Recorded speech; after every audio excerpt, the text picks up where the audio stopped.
Bonjour à tous, bien-aimés. J'aimerais partager quelques pensées avec vous sur un sujet qui est celui de l'apparence. Nous nous laissons très souvent, trop souvent, impressionner par les apparences. Nous jugeons, nous prenons des décisions, nous portons des avis en fonction des apparences.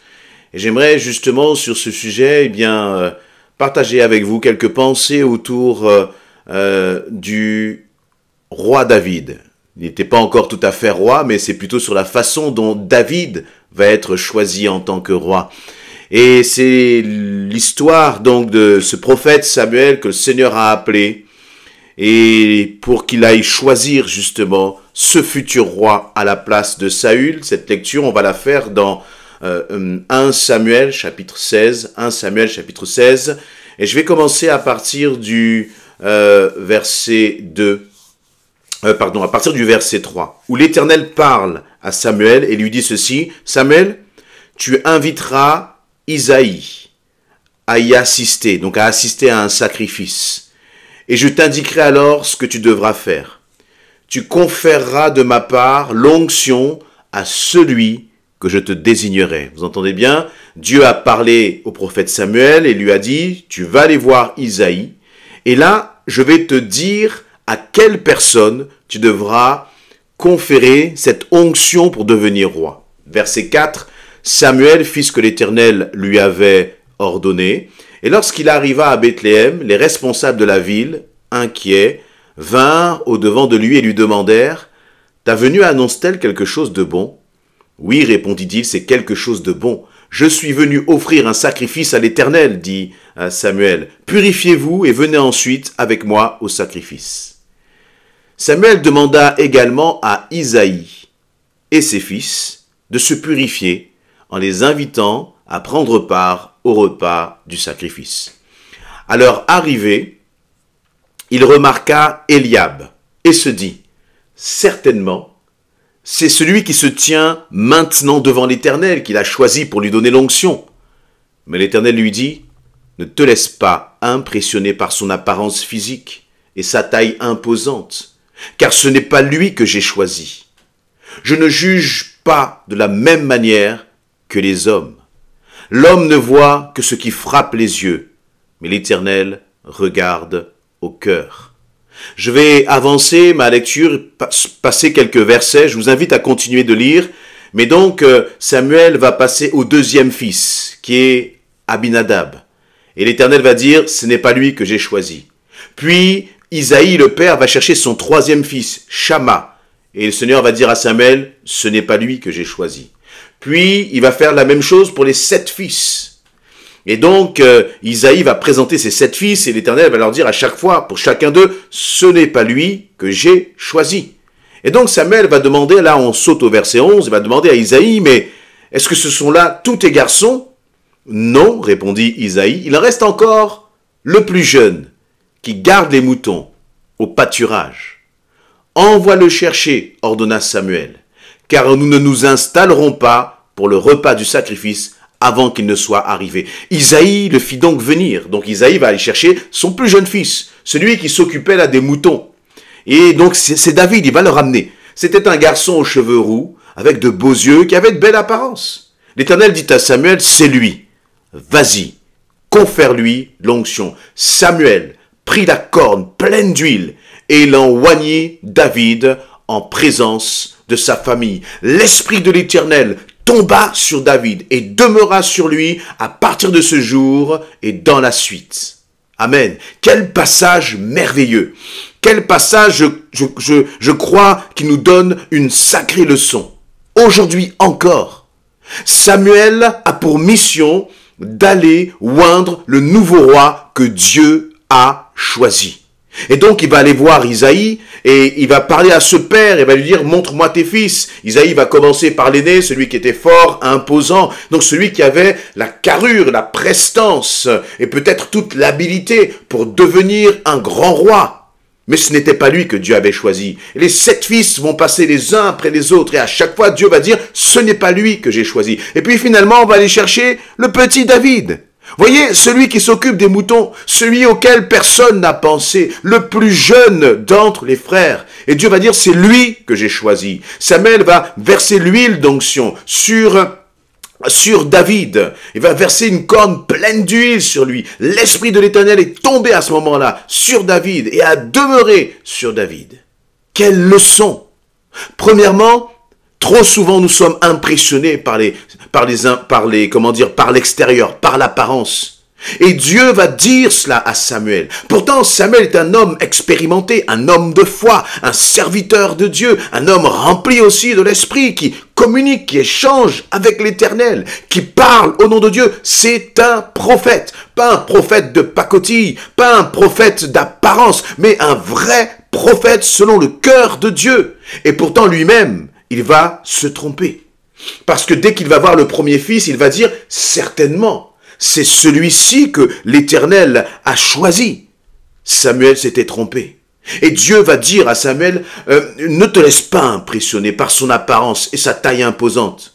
Je ne juge pas de la même manière que les hommes. L'homme ne voit que ce qui frappe les yeux, mais l'Éternel regarde au cœur. Bien-aimé, et je vais déjà, moi, me prendre, déjà me mettre en premier. Ce que je veux dire par là, c'est que j'ai une façon de prêcher. J'ai une façon de partager, ne serait-ce que des prédications le dimanche, un message, les paroles du jour, avec mon cœur, avec, mon zèle pour le faire, mon amour aussi. Et j'ai une façon aussi de parler, de m'exprimer. Et certains pourront juger cette façon comme étant quelque chose qui les porte, qui les encourage. Mais laissez-moi vous dire que ce n'est pas ma façon de parler, ce n'est pas ma façon de m'exprimer, ce n'est pas le ton, le ton de ma voix, ce n'est pas l'énergie que je vais mettre dans ma façon de parler ou de prêcher qui doit faire la différence. Et personne ne doit être impressionné par cela, personne ne doit être touché par cela, mais nous devons être touchés par le Saint-Esprit qui parle parce que c'est cela qui fait la différence. Parce que sinon nous pouvons prendre n'importe quel païen dans le monde qui a des qualités oratoires et lui venir raconter et dire des choses au peuple de Dieu. Mais ce n'est pas cela qui fait la différence. Et trop souvent, nous nous arrêtons à l'apparence. S'il vous plaît, bien-aimés, lorsque vous écoutez une prédication, ne vous arrêtez pas à l'apparence. Regardez à la profondeur. Regardez si ce qui est dit est conforme à la parole de Dieu. Parce que c'est ça qui fait la différence. Ne regardez pas si ce qui est dit vous plaît. Ne regardez pas si ce qui est dit vous fait du bien, si ça vous fait frissonner, si ça vous touche. Non, ce n'est pas suffisant. Parce que vous pouvez regarder un bon film. Vous pouvez regarder une bonne série. Vous pouvez écouter une bonne musique. Et puis ça peut vous toucher, ça peut vous faire du bien à l'intérieur. Et alors, est-ce que Dieu est dedans? Il nous est dit là que ces 7 frères étaient certainement impressionnants. Le premier en tout cas était impressionnant à tel point qu'il a impressionné le prophète Samuel. Mais Dieu a dit, moi je ne juge pas à la manière des hommes. Lorsque nous regardons, lorsque nous écoutons, quel est notre critère pour bien juger, pour bien choisir? Quel est notre critère pour faire le bon choix? Sommes-nous impressionnés par ce que nous voyons? Ce n'est pas parce qu'il y a beaucoup de belles couleurs. Ce n'est pas parce que je vais prêcher avec un beau costume que je serai un bon pasteur, un bon prédicateur. Et que, bien sûr, la prestance peut plaire, mais la prestance ne plaît qu'aux hommes. Dieu n'a que faire de la prestance. D'ailleurs, souvenez-vous comment Jean-Baptiste était. Jean-Baptiste était habillé avec une peau de bête. Alors, bien sûr, vous ne me verrez pas habillé de peau de bête. Mis à part si le Seigneur me le demande. Et encore, je crois que je discuterai avec le Seigneur. J'essaierai d'être, agréable à regarder. Ce n'est pas le problème. Et donc le problème, ce n'est pas celui qui finalement met des lumières et est agréable à regarder. Je crois que le problème, c'est ceux qui vont juger. Ceux qui vont discerner. Et ceux qui vont discerner, eh bien, c'est toi, mon frère, ma sœur, c'est à toi de discerner. Parce que je pourrais aussi faire le jeu contraire, c'est-à-dire m'habiller d'une façon le plus pauvre possible pour feindre l'humilité, pour simuler l'humilité. Mais même dans cette fausse humilité, Dieu n'est pas dedans. Donc ce n'est pas tant une question de comment je suis habillé, comment je parle, comment je m'exprime, avec quel verbe je vais le faire. Mais la question est de savoir, est-ce que toi, tu juges par le Saint-Esprit? Est-ce que toi tu juges en écoutant, en regardant ce que la parole de Dieu dit? Parce que le juge de paix, la vérité, c'est Jésus-Christ. C'est lui seul. C'est sa parole qui est la vérité. Et nous ne devons jamais oublier cela. Dans ces temps de la fin, il y a tellement de séduction que nous devons faire attention.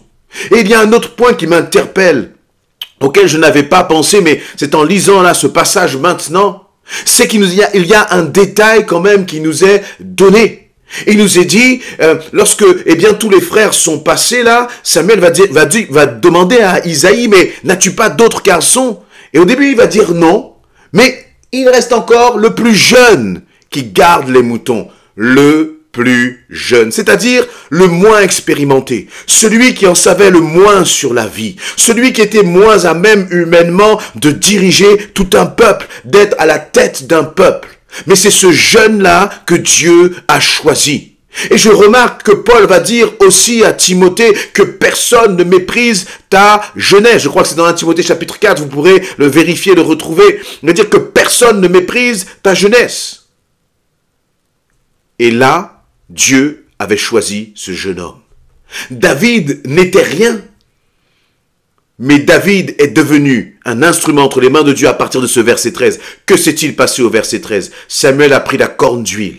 Il a oint David en présence de sa famille. L'Esprit de l'Éternel est tombé sur David. Ce qui fait la différence, ce n'est pas l'expérience, ce n'est pas l'âge. Mais ce qui fait la différence, c'est l'onction de Dieu sur une vie. C'est l'huile du Saint-Esprit qui coule sur une vie. Et laissez-moi vous dire que lorsqu'on commence à marcher, non pas par notre tradition, non pas par nos habitudes, non pas en fonction de l'expérience, ça fait toute la différence quand on commence à marcher par l'Esprit, par la puissance du Saint-Esprit. Et la puissance du Saint-Esprit n'attend pas l'âge. Il était le plus jeune des frères. Alors même si les autres n'étaient pas contents, même si les autres auraient pu juger son apparence, même si les autres frères auraient pu dire, quoi, lui, alors que c'est lui qu'on envoie s'occuper des moutons. Mais gérer un peuple, c'est une affaire sérieuse. C'est une affaire qu'on ne peut pas laisser entre les mains de n'importe qui. Voilà très certainement comment chacun a pu réagir, a pu penser dans sa tête. Mais Dieu avait choisi David.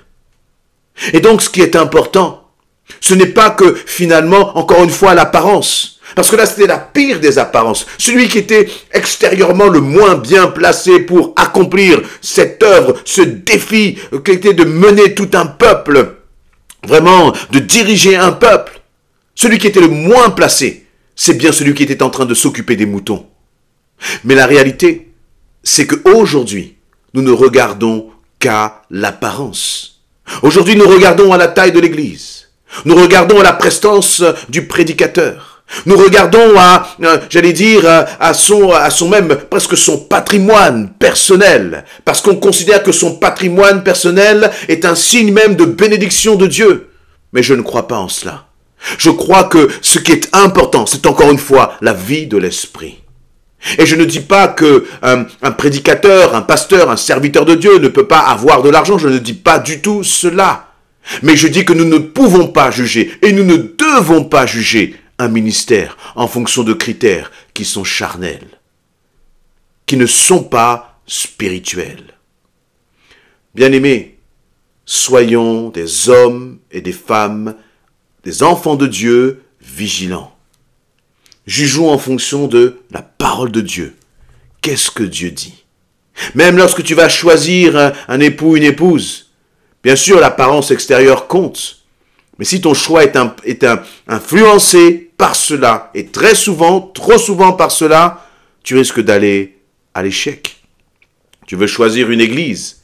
Ne regarde pas à la qualité de la musique, à la qualité du son, bien sûr, encore une fois, toutes ces choses-là, nous voulons exceller dans ces choses-là. Nous voulons, parce que nous voulons, offrir à notre Dieu, quelque chose qui soit de qualité, qui nous est coûté aussi, qui manifeste une forme d'excellence. Bien sûr, tout cela compte.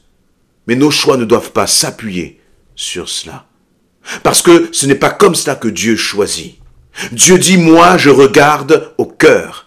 Et la difficulté, c'est que pour voir ce qu'il y a dans le cœur, ça peut demander de l'attention, ça peut demander du temps, ça peut demander d'éprouver, Ça peut demander aussi de prier, de passer du temps dans la prière pour dire, Seigneur, qu'est-ce que toi tu veux? Qu'est-ce que toi tu vois, Seigneur?